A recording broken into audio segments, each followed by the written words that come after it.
নমস্কার বন্ধুরা, শীতকালে পিঠে খেতে আমরা কম বেশি সবাই পছন্দ করি। আর শীতকালে পিঠে কিন্তু মিঠে হয় বেশি, এটা আমরা সবাই জানি। আর শীতকালে সবথেকে সহজভাবে পিঠে বানানো যায় হচ্ছে মালপোয়া। কিন্তু আমরা এখনও অনেকে আছি মালপোয়া ঠিকভাবে বানাতে পারি না, বুঝতে পারি না কীভাবে বানালে ফুলকো ফুলকো হবে, সুস্বাদু হবে আর সুন্দর ফুলের মতন হবে। তো চলো আজকে সেটাই তোমাদের সঙ্গে শেয়ার করি। তো তার জন্য আমি 250 গ্রাম গোবিন্দভোগ আতপ চাল ভালো করে ভিজিয়ে ধুয়ে মিক্সি জারের মধ্যে দিয়ে দিলাম। এর মধ্যে একটুখানি উষ্ণ গরম জল দিলাম। জলের পরিমাপটা আমি ঠিকঠাক বলতে পারবো না, যে কারণ হচ্ছে এটা তোমরা যখন তৈরি করবে তখনই বুঝতে পারবে। 1 প্যাকেট গুঁড়ো দুধ দিলাম, খেতে বেশ ভালো লাগবে। তোমাদের হাতের কাছে যদি নারকেল কোড়া থাকে সেটা কিন্তু দিতে পারো। দিয়ে সুন্দর করে স্মুথ করে পেস্টটা তৈরি করে নিয়েছি। পেস্টটা রেডি হয়ে গেল, বাটিতে ঢেলে নিলাম।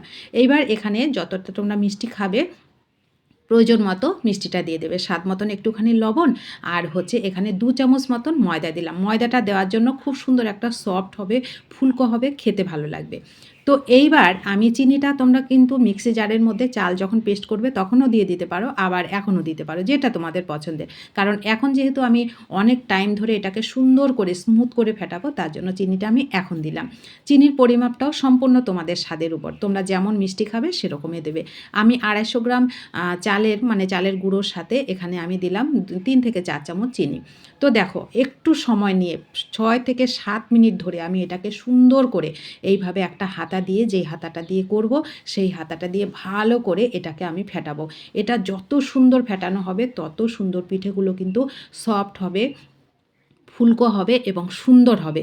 যখন তোমরা বানাবে শুধু বানাতে ইচ্ছা করবে। আর সবথেকে সহজ পিঠা কিন্তু হচ্ছে এই মালপোয়া তৈরি করা। তো দেখো ঘনত্বটা আমি দেখিয়ে দিচ্ছি কেমন হলো। তোমরা নিশ্চয়ই বুঝতে পেরেছো আমি ঘনত্বটা কীরকম করেছি। ঘনত্বটা ঠিক এরকম হবে, কারণ চালের সঙ্গে জল থাকে, যার জন্য জলের পরিমাপটা আমি কতটা দিয়েছি ঠিকঠাক তোমাদেরকে বলে বোঝাতে পারবো না। তোমরা ঘনত্বটা একটু খেয়াল করো, বুঝতে পারবে।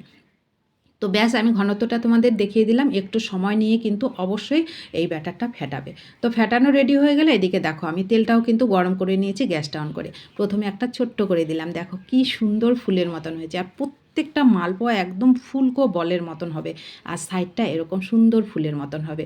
তোমরা যখন বানাবে না এভাবে, তোমাদের শুধু বানাতে ইচ্ছা করবে, মনে হবে ইস ব্যাটারটা কেন শেষ হয়ে গেল, আর একটু থাকলে মনে আরও কয়েকটা বানানো যেত। এত মজা লাগে এই মালপোয়া তৈরি করতে, আমার তো বেশ ভালো লাগে। তোমাদের কাছে কেমন লাগে অবশ্যই কমেন্ট করে জানিও।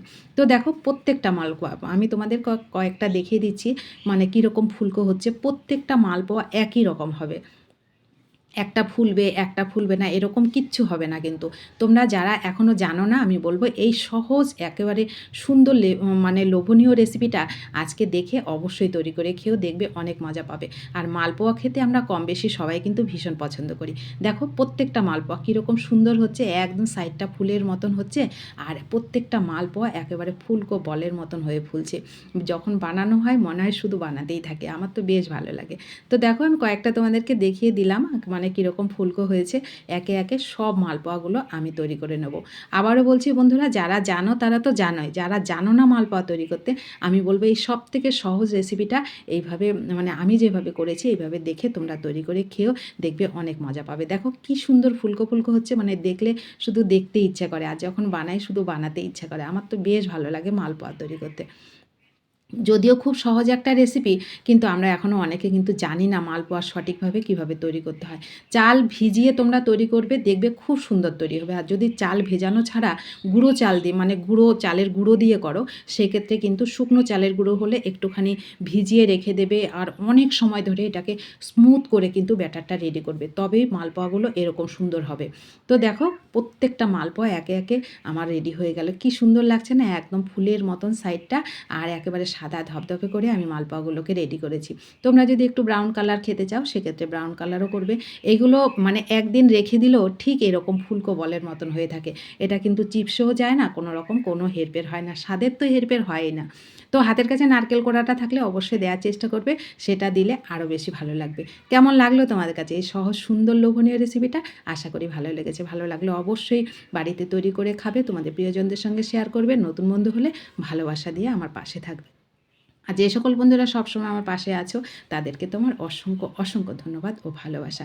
সকলে ভালো থাকবে, সুস্থ থাকবে। এই শীতের শুরুতে এরকম সুন্দর মালপোয়া রেসিপিটা দেখে আজই তৈরি করে খাও, দেখবে অনেক মজা পাবে। দেখো এটা আমি আর ছিঁড়ে দেখালাম না, তোমরা বুঝতে পারছো ভেতরটা কীরকম আছে, কীরকম ফুলকো হয়েছে। এরকম মালপোয়া তৈরি করে তোমরা কিন্তু দুধে ভিজিয়েও খেতে পারো, সেক্ষেত্রেও কিন্তু আরও বেশি মজার লাগে। তো দেখা হবে নতুন কোনো রেসিপিতে। ধন্যবাদ সবাইকে।